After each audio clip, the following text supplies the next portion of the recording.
What's up, everybody? Anyextee here, coming to you today from the Ramesseum here in Luxor. So this is the first pylon. This is the rest of the temple for Ramses. You can see the fallen Colossi right there.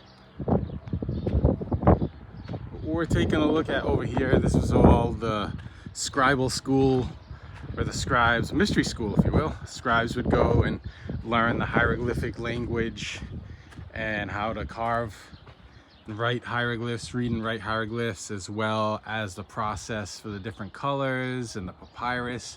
They all learned it over here in this school, and after that was sort of like a bakery where the food was prepared. But what I want to show you here, interestingly enough, there's a baboon right over there. Baboon was a patron deity of the scribes. You can see the stones are all damaged in the pylon here because everything was weakened. A lot of people think that this is the result of an earthquake. That's likely not the case. There was a massive earthquake, it was 26 or 27 BC, and most of this was still standing, including the Colossi of Memnon, which a lot of people think have fallen over as a result of the earthquake here, the floodplain, but that's not the case either. This is the result of quarrying in the 26th dynasty.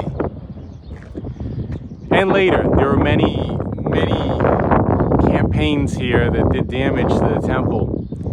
How do we know? Because they were removing stone. You can see more so on the other side. They were removing stone. This is comprised of both limestone and sandstone. Mostly what you're looking at now is sandstone. There's some limestone that you can see on the other side. The limestone is what's left over from the Hatshepsut Thutmose temple that was razed to the ground. In other words, destroyed. There used to be a Thutmose III Hatshepsut temple here originally at the Ramesseum.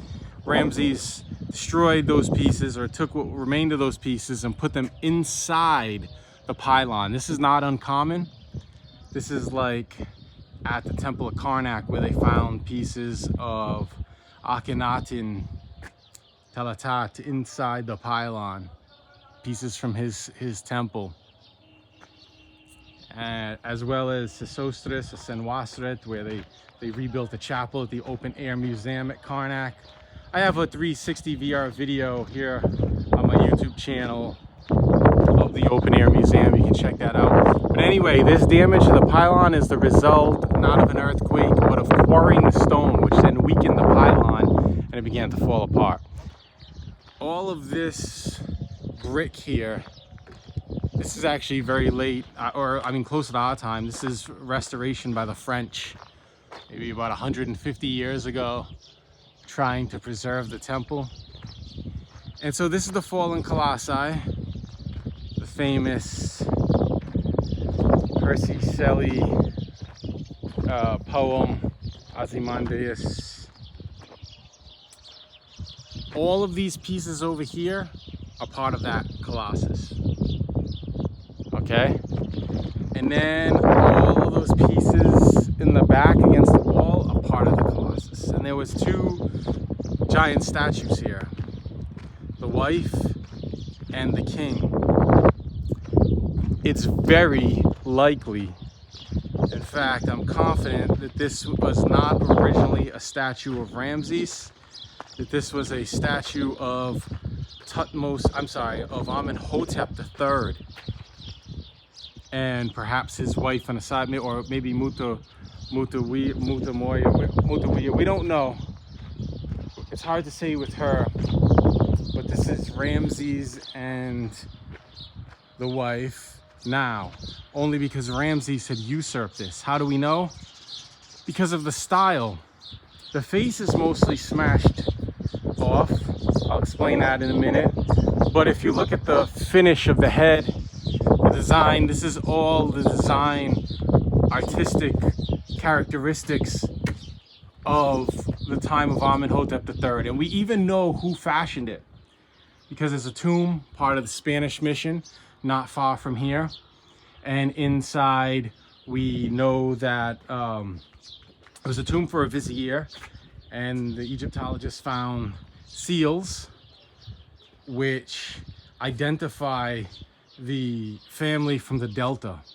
So they were from the north. The artisan that Amenhotep III had come in to do this was actually from the Delta region, based on these seals and what we know from the information given to us in the tomb. And so this is the work of Amenhotep III's artist. It was commissioned, later usurped by Ramses, who then comes and puts his deep, incise reliefs and everything. There's a lot of videos on the internet that take a look at this and show you how deep the incise relief is and claim that it is pre-dynastic, which is absolutely ridiculous because you have the cartouche of Ramses' name.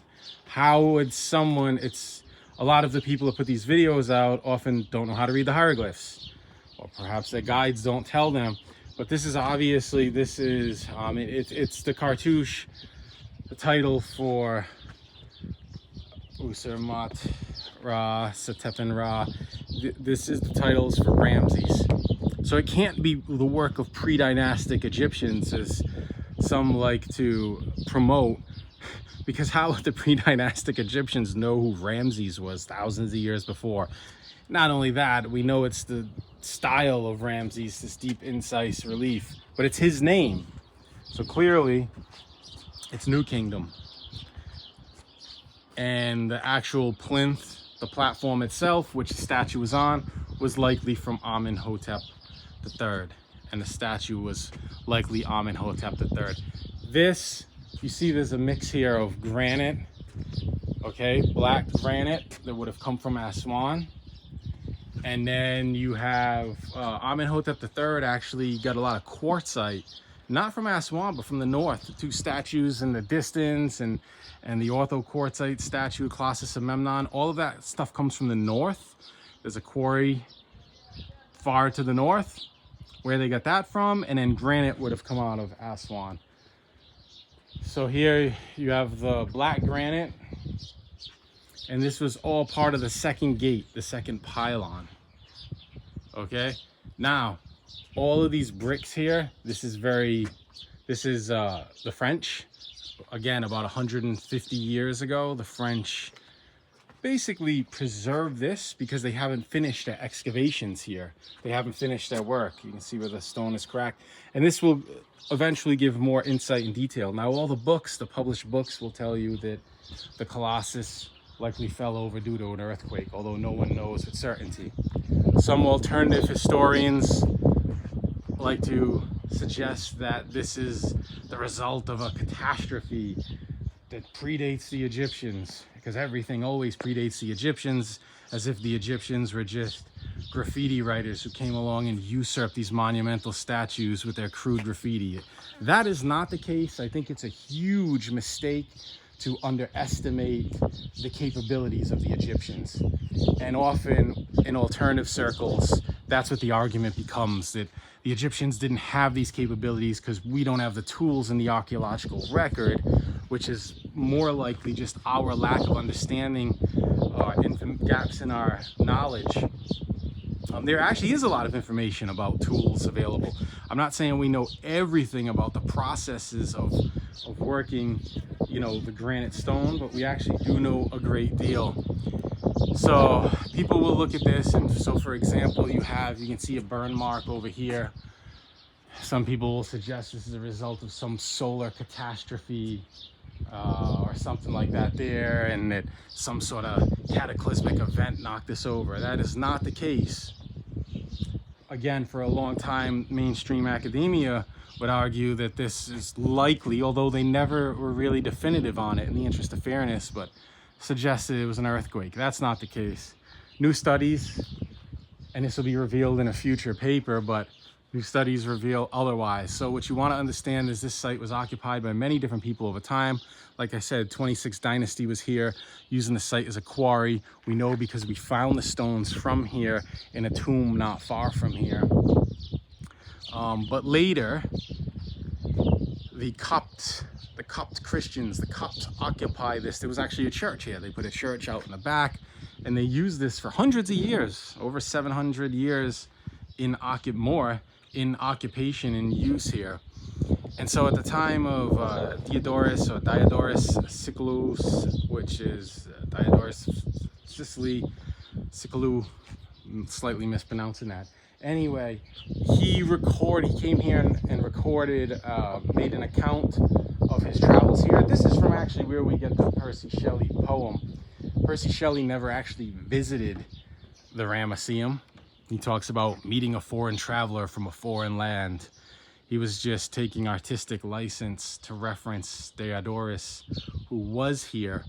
And at the time he was here, his account of the statue is that it was still upright. It was untouched. It wasn't damaged. There's no remarks about the statue having fallen over.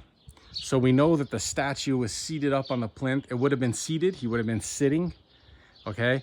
And then it had to have fallen over after the time of Diodorus Siculus. So this wouldn't have been the earthquake of, was it 26, 27 BC, the big one. There were some other earthquakes after that, but nothing as significant that would have knocked this over. And if this withstood the earthquake in like I said, 26, 27 BC, it's one or the other, I forget. But if it would have withstood that earthquake, it likely would have withstood all the earthquakes after it. So why did it fall? How did it fall over? Was it catastrophic damage in pre-dynastic times? No. It's actually very late, often the case with a lot of the ancient mysteries where people try to attribute things to pre-dynastic Egyptians, like the Serapeum is a good example. A lot of people try to suggest that the Serapeum doesn't look Egyptian, and therefore it must be much older than the Egyptians. That's not the case. Most of it starts in the New Kingdom, and then it's actually the Persians that extended, and the Greeks. Most of what you see in the Serapeum, if you go there as a tourist today, was fashioned by the Persians and Greeks. It's very late. And so this actually falls at a very late time. But why does it fall? It falls because of the fire setting technique. Now, this is something we also know from the Aswan Quarry. We don't know everything about the processes used with granite, but what we do know is in the Aswan Quarry, they used a fire setting technique to weaken the granite. They would set fires, and then they would use water, and this would cause the granite to ultimately weaken. So you see evidence of it right here. You see evidence, those scorch marks, but also let me take you around. Actually, we'll go this way, and I'll show you some more of the evidence that someone set fire to this statue, and that is the reason why it has fallen over. And that someone was likely the Copts.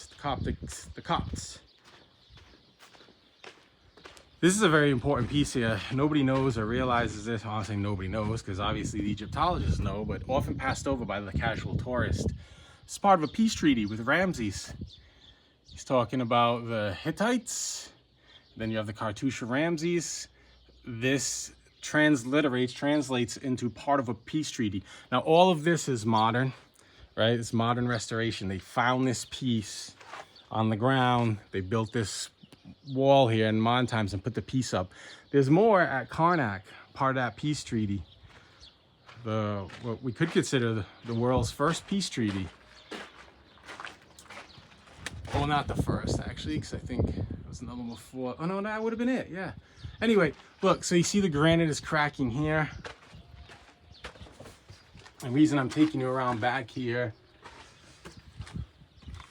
this modern restoration with the wall, is to show you the back side. You see that circle where the granite is weak, and actually it'd be better if we go around from the other side.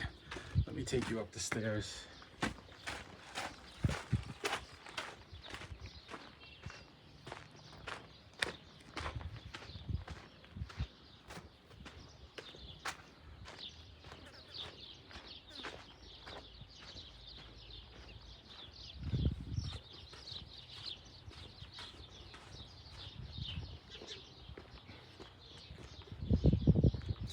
So again, this would have all been the second pylon. You see the granite stone preserved by the mud brick that was added by the French. This requires more excavation work, but ultimately what they're going to get to eventually, and it'll eventually be published in Egyptology once they actually do the work.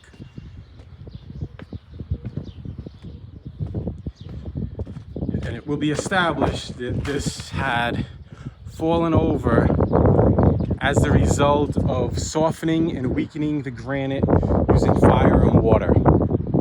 The similar fire setting technique that the ancient Egyptians used in the Aswan quarry, the Copts applied here. So what happened? Let's piece together this puzzle. This is the giant head of the fallen Colossi. You see the statue there. There's a chunk of stone missing. That chunk of stone that's missing right there, you can actually find right over here. I found the piece. Well, it's a bit of a walk, but if you go inside where the scribal school is, there's a bunch of stones over there. All of those stones in the back are part of this Colossi, and I found the piece that actually fits snug right in there. But anyway, what do we want to write here? Anyway, this is what we want to look at. You have this saw cut in the granite, not precise, not fine, not the work of the ancient Egyptians, very late. But someone was trying to cut this off. Well, first, they would have damaged the face of the statue, as decommissioned the pagan magic of the statue, if you will, right? This isn't aligned with their tradition and their book, so they deface the statue, and then they try to cut it down while it's still standing, or seated rather, because it would have been a seated Colossi. While it was still seated, standing up erect, they cut into the head using the saw. Likely would have been bronze saw working through the granite. Yeah, anyway, whatever the case, they tried to cut the head off and they couldn't, for whatever reason. They just stopped. They didn't get the rest of it. So then they decided to, rather than cut it down, cut the stones down, they began setting fire around the waist. So you can see, and all in here, all of this granite doesn't really degrade like this. This isn't exactly sculpting like which could be a natural form of deterioration over time due to the elements or anything like that there. This is all from fire setting. See, the granite has weakened.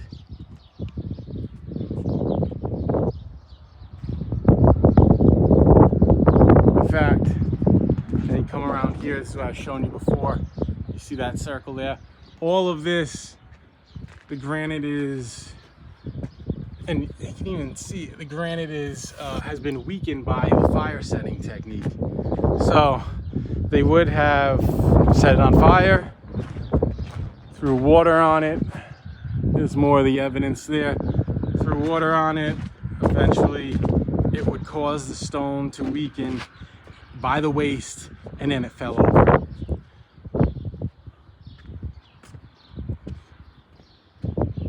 And that is the history of the fallen Colossi. So it was the Copts who occupied the space for hundreds of years, destroyed the face, tried to cut off the head, and then set the fire to the statue, causing it to weaken and fall over. And now we have the fallen Colossus. Look.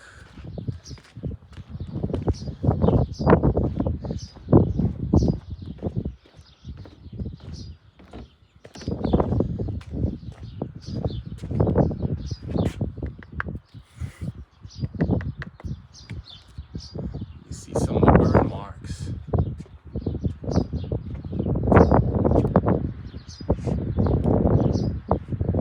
Anyway, that's the story of the fallen Colossus. Secrets of the Ramesseum. Not as exciting as highly advanced civilization from pre-dynastic Egypt, but still an interesting story. One that is far more sensible than some of the alternative theories out there. Not saying there's anything wrong with forming alternative ideas. I just think some of the stuff is a stretch of the imagination to sell books and tours. And it ultimately, rather than raising consciousness, it's rocking people asleep.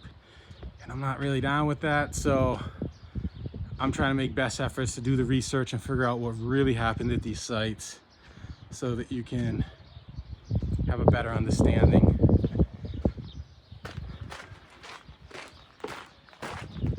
Yeah, see here we can see more examples. All of this, that's from the fire.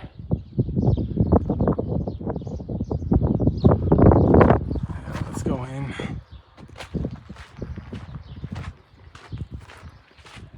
You can look at the academic papers published by Adept from the Aswan Quarry and learn more about the fire setting technique.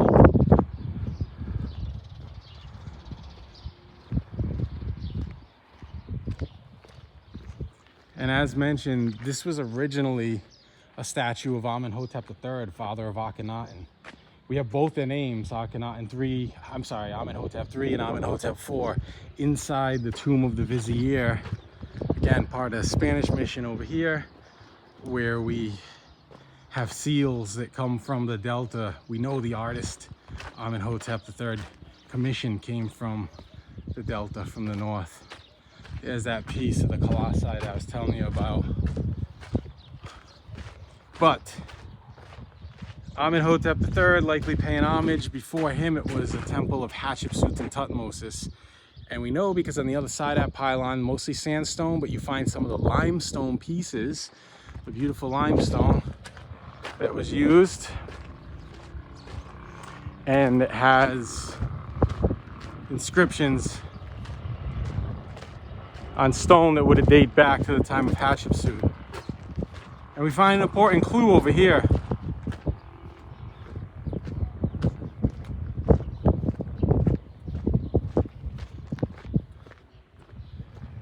This is the Serapeum from the side profile.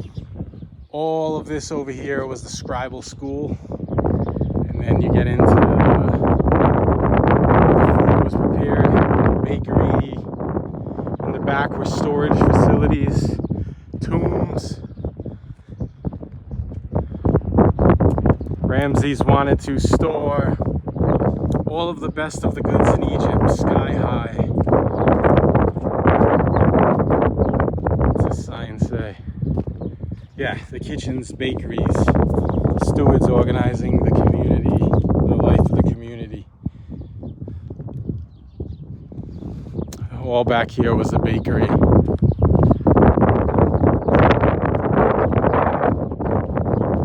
What I want to show you back here is an important clue. It is a testimony to the origins of the temple,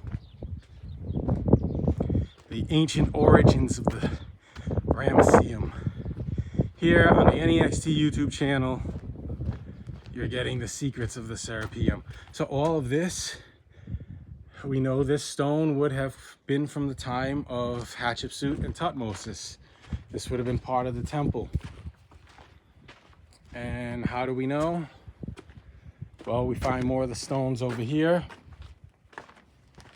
If you look close, this would have been the name of the temple before Ramses. Akhet, Parat, Enef, Diank. Well, actually, this is, where is it? We want to find it here before. Yeah. This is the cartouche for Hatshepsut. And look at the detail. I don't want to touch it. Just want to show you, point closely here. But you can see that this would have been the arms for the Ka, and the arm has been removed, defaced.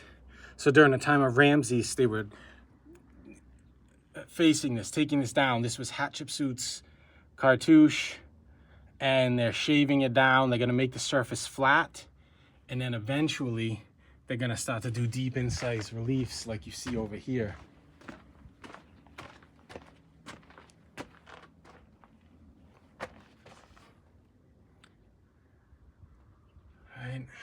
Usurmatra. This, I mean, this may even be, we can't say with certainty, but this may even be Hatshepsut right here. Very likely is. Maybe not, I don't know the style. Hard to say, actually. This actually is probably the work of Ramses. This is deep. Maybe not Hatshepsut, I take that back. But this is definitely Hatshepsut over here. We can see her cartouche. There's some other pieces of evidence I found out there as well. But again, all these stones were from the original Hatshepsut Thutmose temple. Later reused by Amen. All of this later reused. How many we have here? It's like a column. You have a pillar, a column, pillar, column. 1, 2, 3, 4. So you have eight columns, 2 pillars on each side.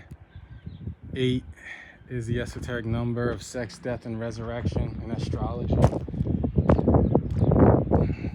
Replication, a pattern, esoterically speaking.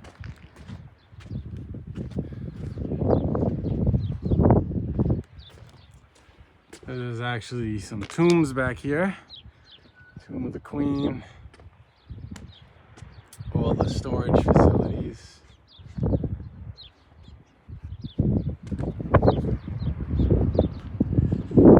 Well, there's a lot more to see here. I'll save that for another video. I hope you enjoyed this one. If you did enjoy the video, please do give it a like. Leave a comment below. Let me know what you think. If you're new here and have not already done so, please consider subscribing for more content like this. I also have my Egypt 360 playlist and my vlog playlist, living in Egypt, living in Luxor.